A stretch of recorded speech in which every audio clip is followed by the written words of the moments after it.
So, hello and welcome to the Nursing Mantra, a helping hand for all aspiring nurses. So, today we are back with a new topic with a new nursing care plan on COPD, chronic obstructive pulmonary disease. तो ये क्या होता है थोड़ा सा जान लेते हैं इसके बारे में। इसमें दो डिसीज़ हम कवर करते हैं, दैट इज़ एक्यूट ब्रोंकाइटिस है और एम्फाइसीमा है। तो व्हाट इज़ ब्रोंकाइटिस? ब्रोंकाइटिस क्या है? ब्रोंकियल ट्यूब्स का इन्फ्लामेशन, सिंपल ब्रोंकियल ट्यूब्स के इन्फ्लामेशन को ब्रोंकाइटिस बोलते हैं। और एम्फाइसीमा क्या होता है? Emphysema is also COPD. COPD मतलब ऑब्स्ट्रक्टिव डिसीज ही है, पर इसमें क्या होता है, इसमें इरिवर्सिबल लंग डैमेज हो जाता है एम्फाइसीमा में। तो आज जानेंगे कि हम क्या क्या केयर प्रोवाइड कर सकते हैं एज अ नर्स। तो सबसे पहले वही पेशेंट का बेसलाइन डेटा, फिर पेशेंट का सोशियो इकोनॉमिक स्टेटस, उसकी हिस्ट्री में उसका पूरा फैमिली चार्ट बनेगा और उसका फैमिली ट्री बनेगा। इसके बाद हिस्ट्री ऑफ इलनेस आपको चेक करना है। फिर चीफ कंप्लेंट्स मेनली चेक करना है, जिसमें एक्सेसिव म्यूकस सिक्रेशन हो रहा है पेशेंट को फ्रॉम 6 डेज, पेशेंट को चेस्ट पेन है फ्रॉम 4 डेज, डिजनिया है मतलब ब्रीदिंग डिफिकल्टी है from 4 days, wheezing breath sounds आ रही हैं from 5 days, and then fatigue है और वीकनेस है। अब फिजिकल एग्जामिनेशन में आप वही nourishment, body build, health activity, general appearance check करोगे। इसके बाद मेंटल स्टेटस चेक करोगे, पोस्चर चेक करोगे। इसके बाद स्किन कंडीशन।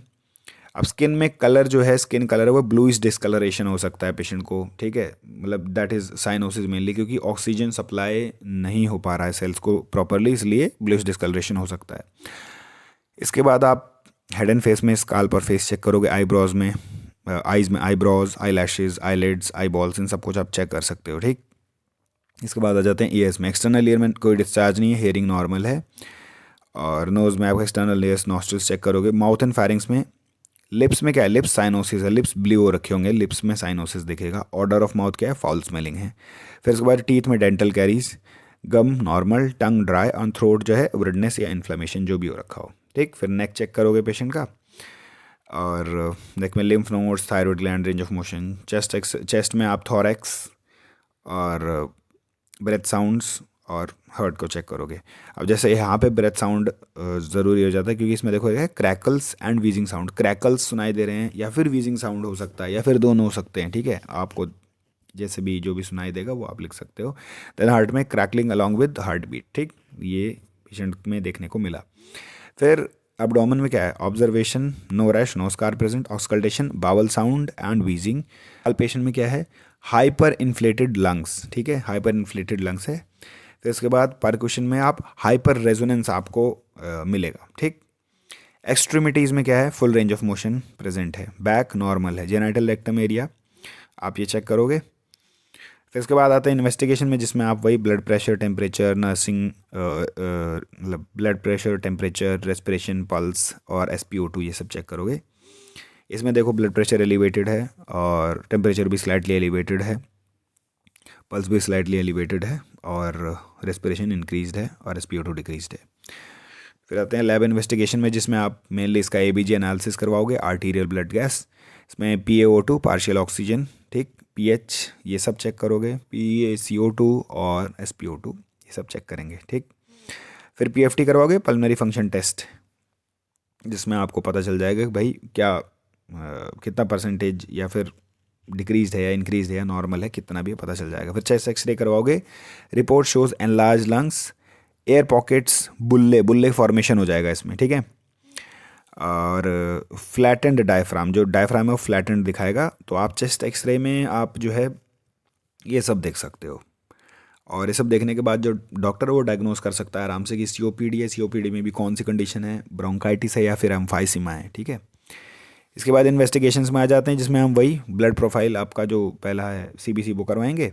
इसमें क्या है, हीमोग्लोबिन, हीमोग्लोबिन नॉर्मल है पेशेंट का, और WBC नॉर्मल है, RBC इंक्रीज्ड है, neutrophils, lymphocytes, C reactive protein, ये सब आप जितने भी आप देख रहे हो सब आपको करवाने हैं, ठीक है। SGPT SGOT भी करवा लेते हैं हम लोग, लीवर का भी करवा लेते हैं, और स्पूटम कल्चर भी करवा लेते हैं बैक्टीरियल इन्फेक्शन को पता लगाने के लिए। इन केस ऑफ COPD एग्जाजर्बेशंस अगर हो रही हैं तो आप स्पूटम कल्चर करवा लो, स्पूटम कल्चर से बिल्कुल वो क्लियर कट हो जाता है। इसके बाद आता है मेडिकेशन पे। मेडिकेशन पे आप थियोफाइलिन दे रहे हो, जो कि ब्रोंकोडाइलेटर है, ताकि जो ब्रोंकाई है, ब्रोंक्यूल्स हैं, वो डाइल्यूट हो थोड़ा और सांस लेने में आसानी हो। और एजिथ्रोमाइसिन है, एंटीबायोटिक है। और रोफ्लुमिलास्ट ये जो है ये आपका फॉस्फोडाइटरेज इनहिबिटर है। इसके बाद जितने भी मेडिकेशंस डॉक्टर ने आपको बोले हैं वो आप उसी फ्रीक्वेंसी उसी डोज में पेशेंट को देने हैं। जैसे आप पैरासीटामोल और Ascoril is nothing but expectorant है, एस्कोरिल ले सकते हो। फिर पैरासीटामोल एंटीबायोटिक है, ठीक है। और ये भी ये जो है सोन प्रोपियोनेट जो है ये इनहेल्ड कॉर्टिकोस्टेरॉइड। तो कॉर्टिकोस्टेरॉइड आप अगर डॉक्टर ने प्रिस्क्राइब किया तो ये भी आपको देना है। फिर उसके बाद है नर्सिंग डायग्नोसिस पे, infective breathing pattern related to chronic air flow obstruction and respiratory muscle weakness as evidenced by pursed lip breathing, ठीक है। पर्स्ड लिप ब्रीदिंग बिल्कुल ऐसे करके मतलब सांस खींचने की कोशिश करता है पेशेंट इसमें। Impaired gas exchange related to chronic air flow limitations as evidenced by decreased oxygen saturation. Activity intolerance related to shortness of breath as evidenced by patient's inability to perform daily activities. Simple. Risk for infection फिर वही आएगा, anxiety related to fear of exacerbations, ठीक है। अब आ जाते हैं सबसे पहले अपने एक्सप्लेनेशन पे। Infective breathing pattern related to chronic air flow obstruction में सबसे पहले उसका रेस्पिरेटरी स्टेटस असेस करो पेशेंट का, उसे प्रॉपर पोजीशनिंग दो, अपराइट पोजीशन दो मेनली, ठीक है। अपराइट पोजीशन दोगे तो सांस लेने में आसानी होगी। Educate use of breathing techniques, और स्लोली ब्रीथ करने को बोलना है पेशेंट को, और ब्रीदिंग टेक्निक्स उसे सिखानी है कैसे करते हैं, ठीक है। Encourage the patient to perform respiratory muscle exercises. Respiratory muscle exercises कैसे करनी है वो भी पेशेंट को सिखाना है और इनकरेज करना है ताकि वो करे। फिर O2 एडमिनिस्टर करना है अगर पेशेंट को नीड है तो, और कॉन्टिन्यूसली वाइटल्स को मॉनिटर करना है पेशेंट के, और ब्रोंकोडाइलेटर्स देने हैं जैसे भी डॉक्टर ने बोला है। आ जाते हैं फिर अगले पे, impaired gas exchange related to chronic air flow limitation. इसमें क्या है, वाइटल्स चेक करो, सप्लीमेंटल O2 दो, पर्स लिप ब्रीदिंग इनकरेज कर देते हैं, मतलब पर्स लिप ब्रीदिंग ही करो आप ताकि सांस तो मतलब ऑक्सीजन तो मिलता रहे बॉडी को। फिर ग्रेजुअल इंक्रीज करो फिजिकल एक्टिविटी में, और रेस्पिरेटरी रेट, रिदम और डेप्थ फ्रिक्वेंटली आपको चेक करना रहता है, असेस करता रहना है कि बार भाई चेंज हो रहा है, डेविएट हो रहा है, कितना हो रहा है, बढ़ रहा है, घट रहा है, जो भी है, ठीक, क्या चेंजेस दिख रहे हैं। Monitor for science of respiratory failure और निमोनिया या फिर रेस्पिरेटरी फेलियर, अगर ऐसा कुछ हो रहा है तो इसके साइंस को भी ध्यान से देखना है, ध्यान देना है इन चीज़ों पे, ठीक। फिर एडमिनिस्ट्रेड इनहेल्ड कॉर्टिकोस्टेरॉइड, जो भी इनहेल्ड कॉर्टिकोस्टेरॉइड्स है वो आप डॉक्टर ने जो भी बोला है वो आप दे सकते हो पेशेंट को। इसके बाद आ जाते हैं activity intolerance related to shortness of breath as evidenced by patient's inability to perform daily activities. Respiratory status सबसे पहले तो वही है भाई, जब वो अपनी डेली एक्टिविटीज़ को परफॉर्म कर रहा है तो उसका रेस्पिरेटरी स्टेटस क्या है, ठीक है। ब्रीदिंग कैसी है, बढ़ रही है, घट रही है, ठीक है। और जैसा भी है वो आपको असेस करना है। फिर उसे डायफ्राग्मेटिक ब्रीदिंग जो है एक्सरसाइजेज वो भी टीच करनी है। Teach patient to pace activities, avoid pace activities, ठीक है। फटीक को जो है अवॉइड करने के लिए आप जो है थोड़ा एक्टिविटीज़ को पेस करना है, ठीक, उसी के अकॉर्डिंग पेस करना है ताकि पेशेंट को फटीग ना हो।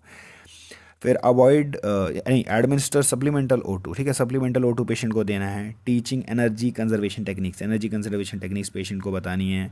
Watch for science of respiratory distress and administer theophylline जो कि ब्रोंकोडाइलेटर है। और देन आ जाते हैं हेल्थ एजुकेशन पे, वही उसे डिसीज़ के प्रोसेस के बारे में एक्सप्लेन करो। पेशेंट को बताना है कि भाई लंग फंक्शन में इशू है, डिसीज़ कंडीशन जो है वो लंग को इफेक्ट कर रही है, और आपको जो जो भी पेशेंट का जो मेडिकेशन है वो प्रॉपरली उसी टाइम पे उसे देना है। नेबुलाइजेशन अगर बोला है तो नेबुलाइजेशन करवाना है, इन्हेलर बोला है तो इन्हेलर देना है पेशेंट को प्रॉपर टाइम इंटरवल पे।